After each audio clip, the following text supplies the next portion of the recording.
Why do men die earlier? By 6 years. I really wanted to know this, so I did a deep dive into this topic, and what I'm going to show you is actually extremely interesting. There's a lot of speculation on why this is. Like, men are involved with jobs that are more of an occupational hazard, men go to doctors less, and of course men smoke more and they drink more alcohol and they get more heart attacks and strokes, that's for sure.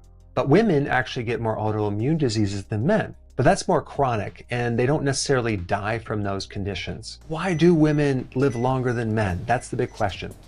Well, it just so happens there's a very specific gene called the longevity gene, FOXO3, that actually can help you live longer. Women express that gene more than men because they have estrogen. Estrogen activates that gene.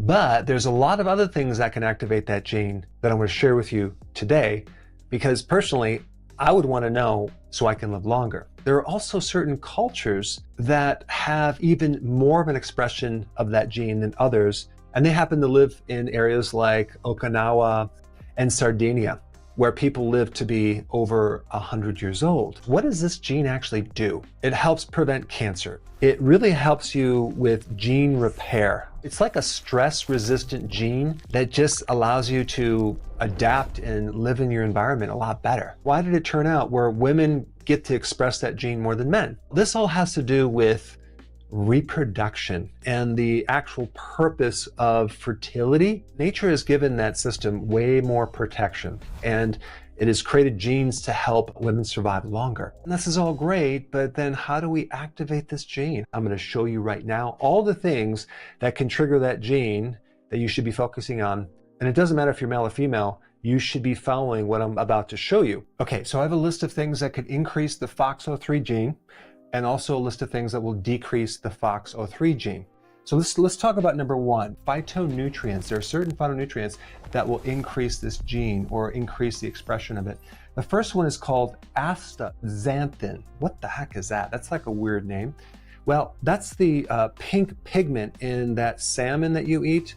It's in shrimp, it's in lobster, it's in certain algae. It is literally, I think, the most potent antioxidant. It's 6,000 times stronger than vitamin C, 100 times stronger than vitamin E, and it gives protection for your nerve cells, your eyes, your skin, your cardiovascular system. Then we get sulforaphane. This is naturally in broccoli, but it's also in cabbage. It's in a lot of the different cruciferous vegetables. And some of you might say, well, I'm a carnivore. Well, guess what? When you eat grass-fed red meat and even like raw dairy, you're getting a lot of these phytonutrients because the animal is eating the weeds that have these compounds in it. So you don't necessarily need to consume herbs and vegetables themselves if you didn't want to. Then we have something called EGCG. That is a really amazing antioxidant in green tea, which has so many different properties, from blood sugar improvement to anti-cancer to anti-inflammatory. I mean, the list is very, very long. Resveratrol has been known to increase longevity because it's triggering this gene right here. In fact, all of these will trigger this gene. Next one is cold and heat, and even the contrast between cold and heat can activate this gene. This is why people get benefit from doing the cold bath and the sauna, because it's very therapeutic. And this gene was actually created out of times in the past where we as humans had to endure the cold or the equator, the heat, and we had to adapt to it somehow. We had to survive. So we created certain genes to protect us. Let's take a look at number three, intermittent fasting.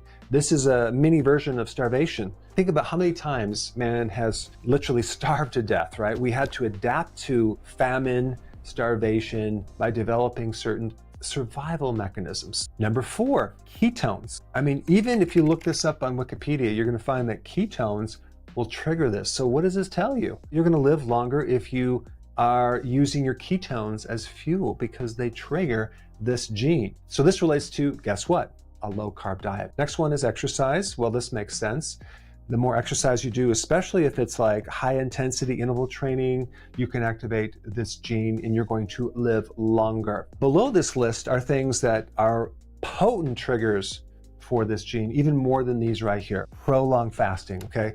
We talked about intermittent fasting, but prolonged fasting is fasting for 48 hours, maybe 72 hours, sometimes maybe even longer. Huge impact on this gene right here. And then number 7, controlled oxidative stress. When you do hypoxia training, forcing your body to trigger this gene and adapt to it and actually develop bigger red blood cells, more fitness, strength. So this is one little thing that I would highly recommend if you want to take your health to the next level. And then look at number 8, sun. Interesting, sun will trigger this, the UV radiation. If you're indoors all the time, you won't have the full benefit of this right here. Now let's flip over here. What decreases this gene? Too much insulin, which makes sense because having type 2 diabetes will increase insulin. That's gonna shut this gene down and you're not gonna live as long. That makes sense. Chronic inflammation, that's an obvious thing. But again, if you do intermittent type exercise, you're gonna develop inflammation, then let your body recover. Chronic stress, again, the key thing is chronic, right, versus intermittent. Overfeeding, eating constantly is really, really bad, and you're gonna inhibit this gene. Of course, you're not gonna live as long. A sedentary lifestyle. Too much sitting in front of the computer will inhibit the gene as well. Heavy metals, aluminum, mercury, things like that. EMF, electromagnetic fields from cell phones, from different type of electrical fields that come off your electronics is really bad. And then this one right here is called endocrine disruptors, pesticides, insecticides, herbicides, fungicides, plastics. Most of these mimic estrogen. Now, remember I told you that estrogen will trigger this? Yes, but this indirect estrogen is really bad. It will not trigger this, it shuts it down, and you don't get the benefit of estrogen. I hope now you understand why women live longer than men, but that doesn't mean that you can't apply these and actually live just as long as women. And since we're on the topic of longevity, if you haven't seen this other video on longevity, I'm gonna put it up right here. Check it out.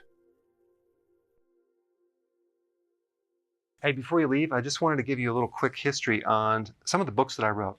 This was one of the first books. It's called Dr. Berg Body Shapes. It was my attempt at writing about body types. What was very interesting about this book is I actually did all the images myself. Don't ask me why.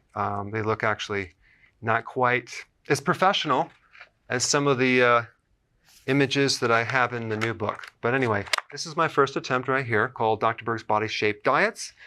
And then I wrote a book more extensive called The 7 Principles of Fat Burning. I don't even have a copy anymore, actually, because it's outdated.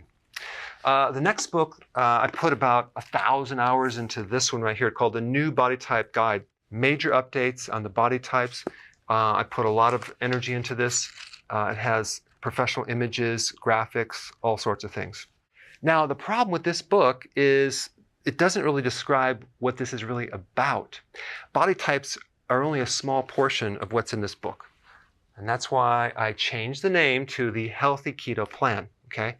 If you happen to have this book, you don't really need this book because there's only very, very minor updates.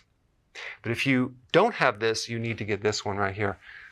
This book goes into every single detail that you would ever want to know about.